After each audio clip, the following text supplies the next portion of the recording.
Hello and welcome to Our American States, a podcast from the National Conference of State Legislatures. I'm your host, Ed Smith. I'm podcasting from NCSL's Legislative Summit in Boston, where the organization is celebrating its 50th anniversary.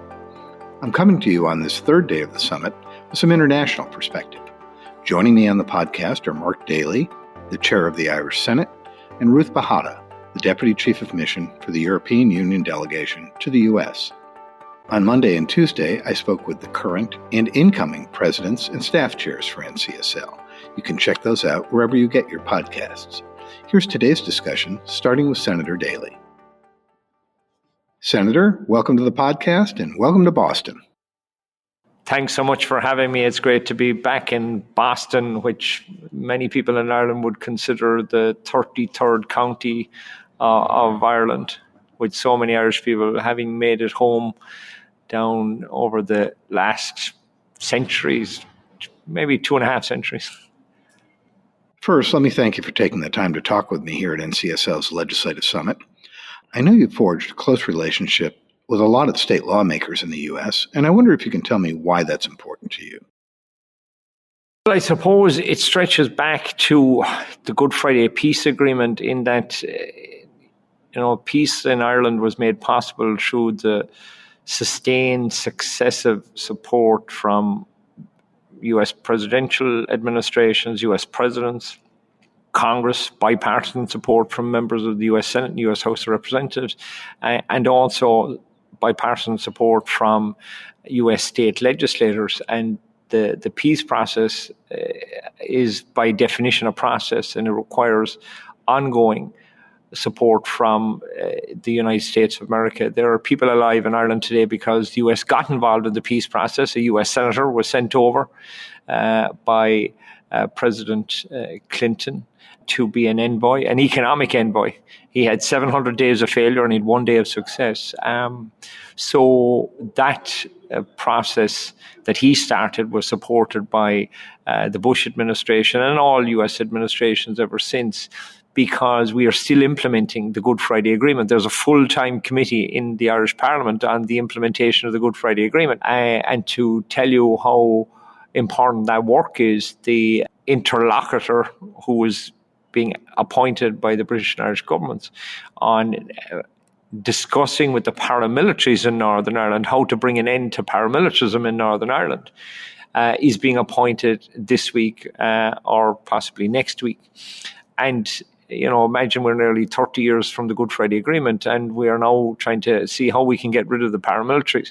To imagine the scale of that problem, Northern Ireland has a population of about 1.9 million people, and the commissioners who have written reports on paramilitary activity in Northern Ireland and criminal gang activity, and they're kind of interlinked because a lot of them are involved in the paramilitaries, are involved in racketeering and extortion and drug dealing.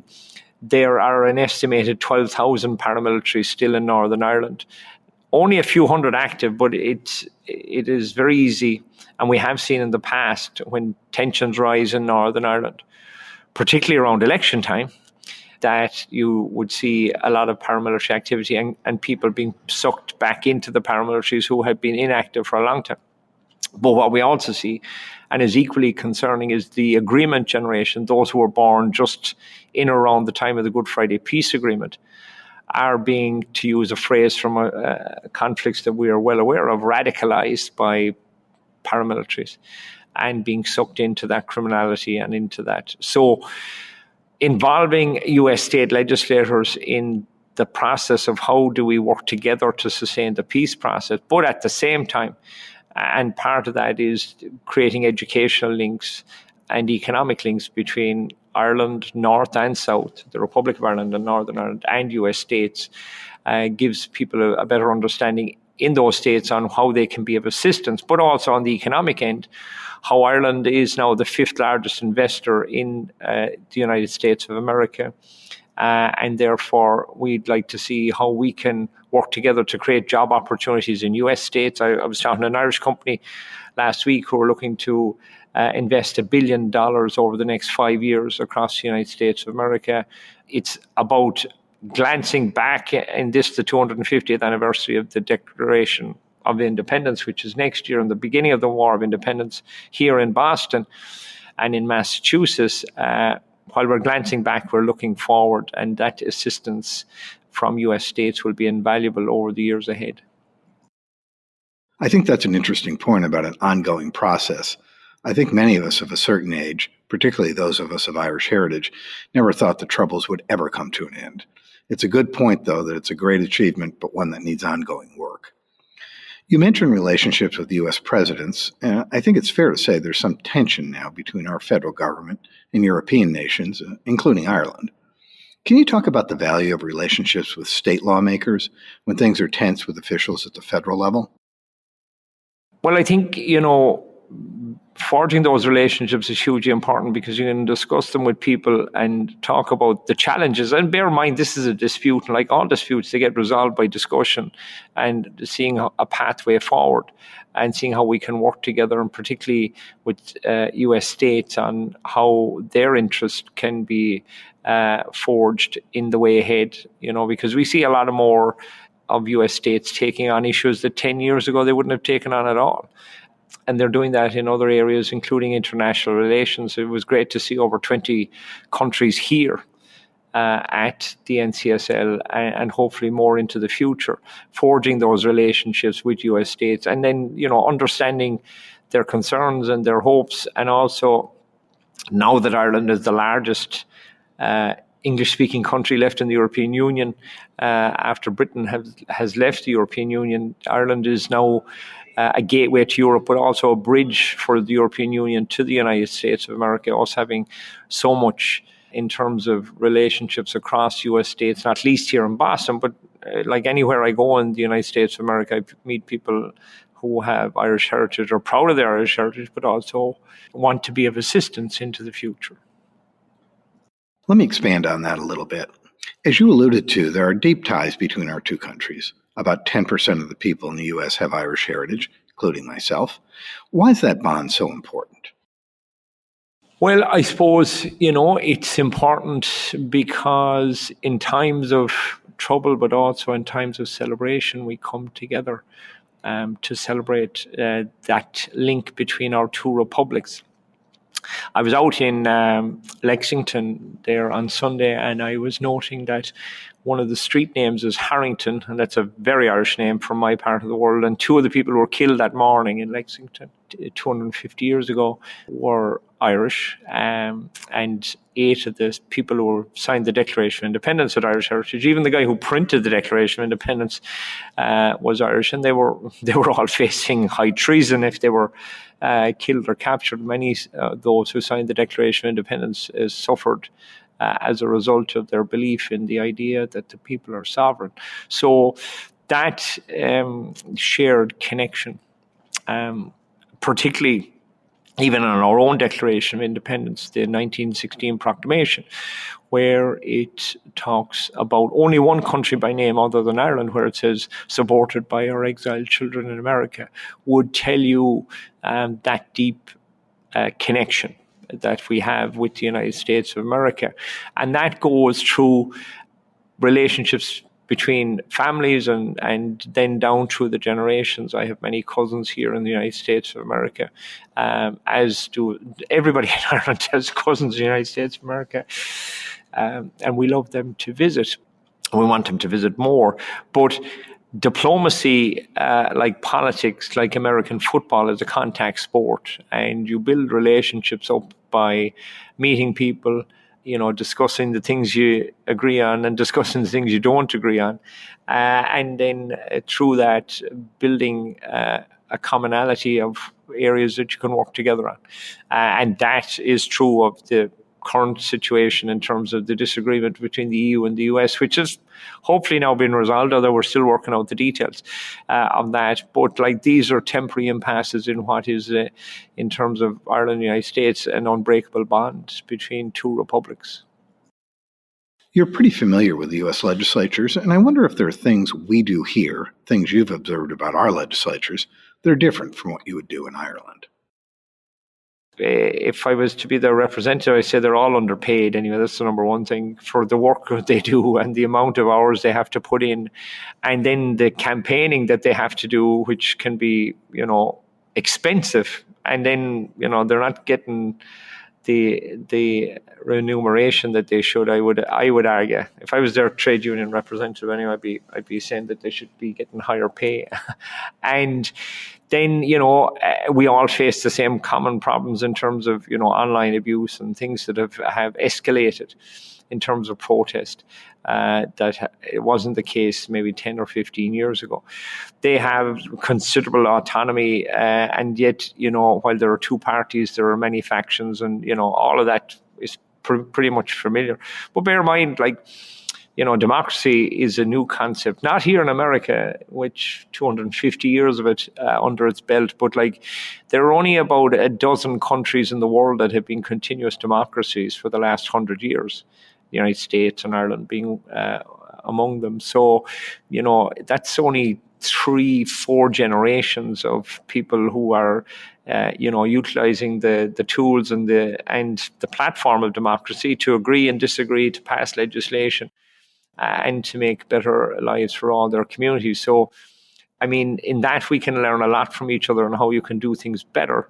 And that's why the American Irish State Legislators Caucus and the National Conference of State Legislators and all those bodies are very important, because you meet people, and then from that comes great ideas as to how you can work together across the Atlantic to build the bridge and the gateway that Ireland can be for the United States, and the United States' relationship with Ireland continues to be important for the peace process. And, state legislators, while they, like we all do, we deal with what we call parish pump politics. You deal with the stuff that's, the potholes, the important stuff, the potholes and the housing issues and all of that. But then, you have the broader and bigger issues in terms of how we work together in terms of creating a better future. And, particularly with the challenges, and I see this in Ireland, but the US and US states particularly are ahead on this issue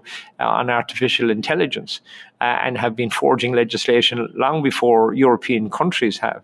So there's a lot we can learn on that. And I was in Rome not so recently, earning the temporary title of Favourite Child Award from my mother when I met the Pope, and he blessed the rosary beads, and then I gave them to my mother. So of the 4 children, I made Child of the Week for 1 week out of the last 52 years.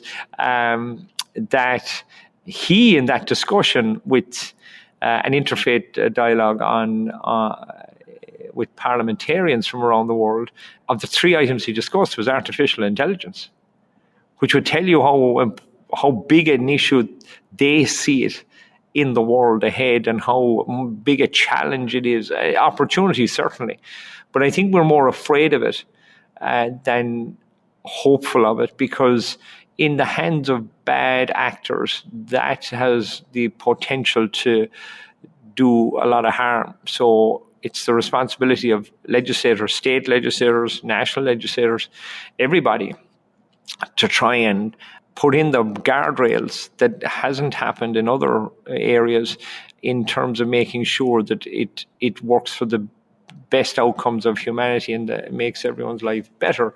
But it's like controlling a nuclear explosion at the moment. You're trying to contain it, and without understanding its full force and what it could or could not do. And that's why everybody, including the Vatican, is concerned about it, and rightly concerned, because there are a lot of bad people who want to use it and not for good outcomes. So that's why, events like this and NCSL, who I know worked very hard on the issue in relation to making sure that there was power for states to do what they felt was in the best interest of their constituents, way above and beyond the interests of corporations. And, ultimately that is the approach we need to take in relation to a lot of these issues, that it's the citizen must remain sovereign, and the legislators need to act in the best interest of them, because this is a huge opportunity for the world, certainly, but certainly a a ferocious challenge on how we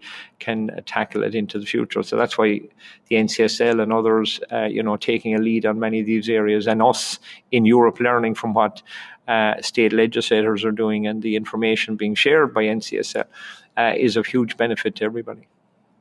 Well, Senator, I think that's a great place to wrap up. Thanks for your time and for your involvement in NCSL and state legislatures. Have a good day and take care. Thank you very much. I'll be right back after this short break with Deputy Ambassador Bajada.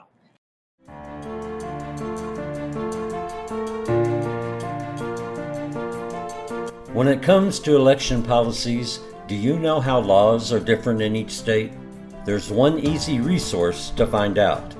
NCSL, partnering with the U.S. Election Assistance Commission, has compiled a comprehensive review on those election policies in the new Soup to Nuts reference guide, Helping America Vote, Election Administration in the United States.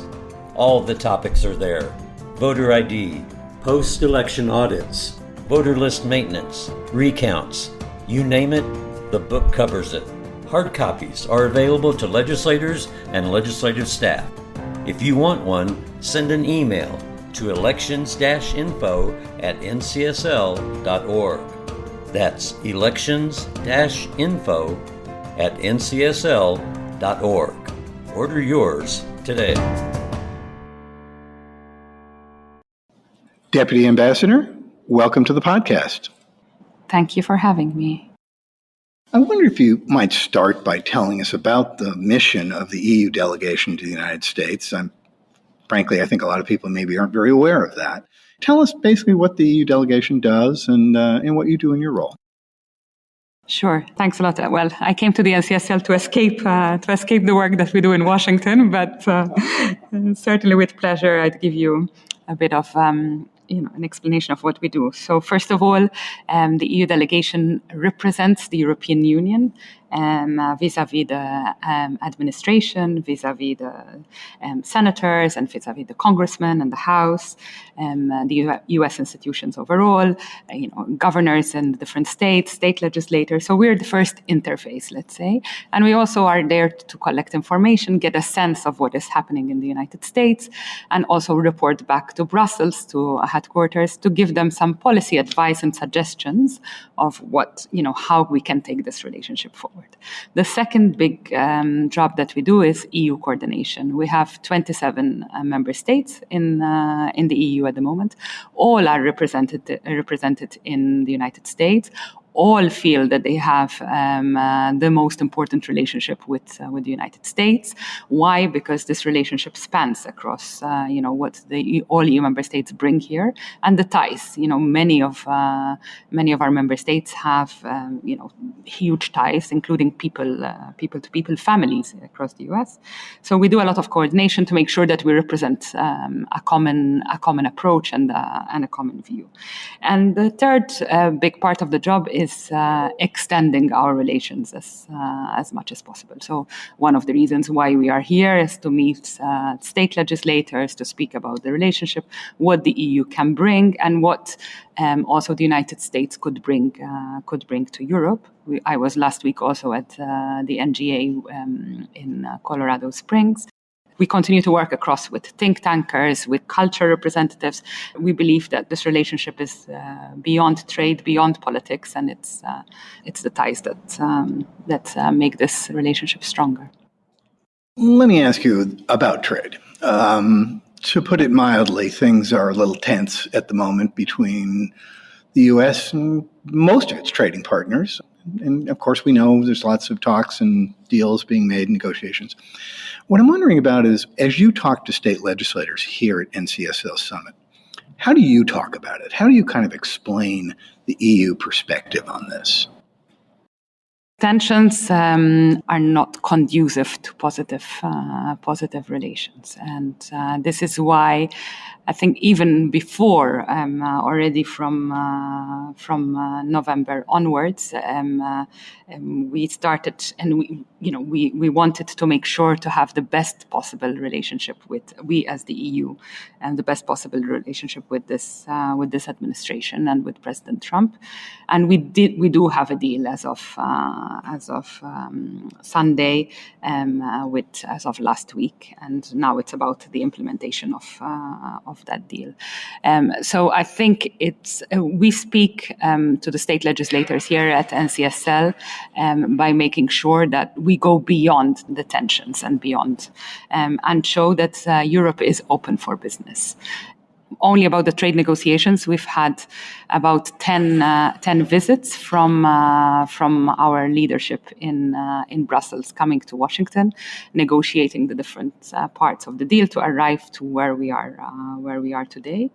And what we say to state legislators is that the EU is really the biggest partner for the United States. It was said by President Trump himself, actually, that this was one of the most coveted agreements that he wanted to have. Therefore, we want to show that, look, the EU and the US are big behemoths, big ships. There will always be big competition. There will always be tensions, but it's about sitting together and working it out. So now that we have seemingly a trade deal, and we know that things have been volatile even when seemingly an agreement has been reached, but assuming that we do have a trade deal, what's the work now? What's the role of the EU delegation in going forward with this? As you know, we have a trade deal now, but it's trade deals are about implementation. So this is what we have been throughout the negotiations. We're of course very much working closely with the member states, working closely with business. So we did not arrive to, for instance, the numbers of investments that the European Union will be making in the United States, or how much strategic buys we will make in the United States out of nowhere. So this has been the very detailed work that the European Commission has done with the different with our member states, with the different companies, also knowing what we have been, this relationship has given over the years, and that's why we arrived and how we arrived to these numbers.